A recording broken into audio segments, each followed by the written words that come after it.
Yuhannas, hei manusia. Kalau manusia itu kakak antum saja atau tetangga antum juga? Halo? Halo? Semuanya. Baik, jadi kalau antum tetanggaan sama kanguru masuk? Tidak ya? Lihat sini, bismillah. Teman-teman, fokus ini. Ya ayyuhannas, hei manusia. Kalimat annas di Quran disebutkan 241 kali. Manusia minimal disebut dengan 5 nama. Kadang Bashar. Bashar disebut 35 kali dalam Al-Quran. Bashara ini 1 kali. Kadang disebut dengan Al-Ins, dipasangkan dengan jin. Ini menarik nih, pasangannya jin ini, Ins. Disebutkan pasangan ini 18 kali. Ya ma'syaral jinni wal ins, wa ma khalaqtal jinna wal ins. Kemudian insan, Al-Insan, disebutkan 65 kali dalam Al-Quran, di 63 ayat, di 43 surah berbeda. Kemudian disebutkan dengan Bani Adam atau Dzurriyyah Adam, disebutkan 7 kali dalam Al-Quran. Dan ini disebutkan Nas 241 kali. Kalau disebutkan Nas, ini mencakup semua manusia tanpa kecuali. Mau besar, mau kecil, mau beriman, mau tidak, mau tua, mau muda, mau laki-laki, mau perempuan. Sepanjang bernama manusia, mau pintar, mau dianggap kurang pintar dan sebagainya, sepanjang manusia, berlaku hukum ini. Ittaqu rabbakum, tingkatkan takwamu kepada Rabbmu. Alladzi khalaqakum min nafsin wahidah, yang telah menciptakan kalian dari jiwa yang satu, bersumber dari Adam yang sama. Karena itu disebut dengan Bani Adam. Fa khalaqa minha zawjaha, diciptakan dengan pasangannya.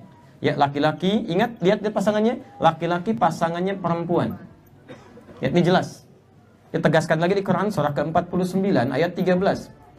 Kalimatnya sama. Sama kalimatnya. Awas hati-hati. Ya ayyuhan nas, sininas, sininas. Inna khalaqnakum min dzakarin wa untha.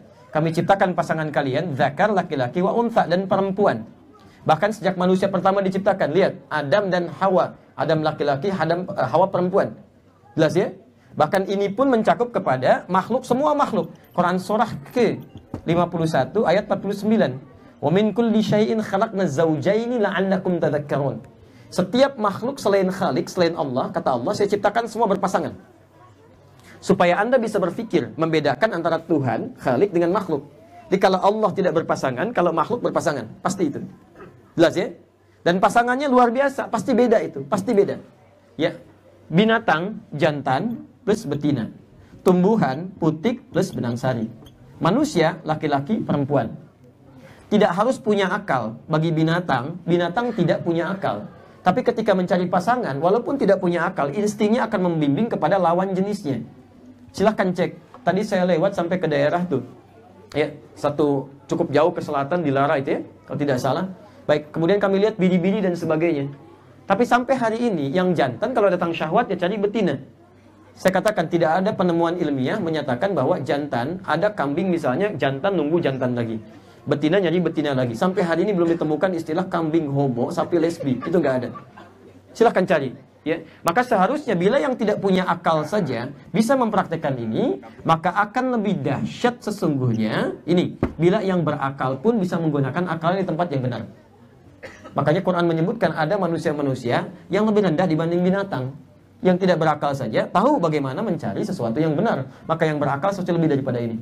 Jelas ya? Baik, sekarang apa kaitan dengan ini? Lihat, ketika ini sudah terjadi, maka semua menyebar. Wa khalaqa minha zawjaha wa batha minhuma rijalan katsiran wa nisa. Dari pertalian ini diikat dengan pernikahan. Harus menikah. Tidak boleh hubungan sekedarnya saja. Saya kan sudah benar, beda jenis. Iya, tapi caranya salah. Diatur dengan benar, maka muncul pernikahan. Di Quran surah ke-30 ayat 21. Ini poinnya. Baik, awali dengan lamaran. Quran surah ke-4 ayat ke-4. Nanti ada ketentuan khususnya supaya tidak terlampau panjang. Kesini, setelah menikah, menyebar, belum tentu di satu daerah. Belum tentu. Bisa menyebar lebih luas lagi. Ditafsir lagi di Quran surah 49 ayat 13. Wa ja'alnakum syu'uban wa qabail. Kami jadikan kalian terpecah-pecah luas. Ya, ada yang tinggal satu kampung, sekampung. Kan? Masya Allah. Kan? Kemudian ada yang misalnya pindah lagi, ya, seprovinsi. Ada yang pindah lagi, satu negara, bahkan pindah negara, menyebar semuanya. Menyebar. Silahkan cari pasangan Anda, bisa didapatkan di sini. Kalau nggak ada di sini, kalau nggak ada di sini, kalau nggak ada di sini, silahkan lebih luas lagi, bebas. Boleh nikah dengan perempuan sekampung? Halo, boleh bu? Tidak, bagaimana perempuan sekampung itu banyak begitu? Tidak. Yang boleh 1, 2, 3 perempuan sekampung dinikahi, boleh, haram hukumnya. Nggak boleh. Memang menikah dengan perempuan sekampung tidak boleh. Orang nggak kebagian itu kan, antum semua. Nggak boleh, haram hukumnya. Ya, baik. Boleh menikah dengan perempuan yang masih sekolah? Halo, nggak dijawab. Antum tuh gimana? Pertanyaan pertama kenceng, kedua lemah, ketiga nggak ada jawaban. Dia diem. Boleh nggak menikah dengan perempuan yang masih sekolah? Hah? Itu tidak sopan. Tunggu pulang dulu baru nikahnya. Antum masih sekolah diminta nikah. Ada aja. Kadang-kadang manusia. Lihat sini, sudahlah, kembalikan ke sini biar cepat. Intinya menyebar. Indonesia saja sudah ada masuk 13.677 pulau. Ini, bayangkan. Belum termasuk Pulau Gadung dan Pulau Gebang. Ini, banyaknya luar biasa. Dari Jawa, Sabang sampai Merauke. Belum ke Australia, belum ke Amerika dan sebagainya. Yang paling menarik, ketika Allah menyebutkan silaturahim, Allah tidak katakan cuma saudara aja. Itu keluarga di sini aja, enggak. Teruskan ayatnya. Wattaqullaha alladzi tasaaluna bihi wal arham. Bertakwalah Anda kepada Allah, karena dimanapun Anda berada, kadang sering Anda menyebut namanya. Apakah Anda menyebut nama Allah cuma di Indonesia saja? Bukankah saat Australia Anda bermohon kepada Allah, minta diberikan kemudahan, minta diberikan kelancaran? Anda datang di satu tempat, ingin diberikan kelancaran oleh Allah, tapi nggak membangun silaturahim dengan lingkungan sekitar Anda. Bagaimana rezeki bisa datang pada Anda? Anda gaulnya dengan saudara Anda aja, Anda tinggalnya di sini. Tetangga Anda orang Australia, tetangga Anda orang Italia. Sementara Anda telepon-teleponan juga dengan saudara Anda aja. Gaulnya ke situ aja, ke sini nggak pernah ngobrol, sini nggak pernah nanya. Bagaimana Allah bisa menurunkan rahmat pada Anda, rezeki lewat Anda, kalau Anda tidak pernah membuka silaturahim dengan sekitarnya? Maka di sini bisa diartikan dengan siapapun dan dimanapun Anda hidup, bukalah kemudian peluang untuk berkomunikasi.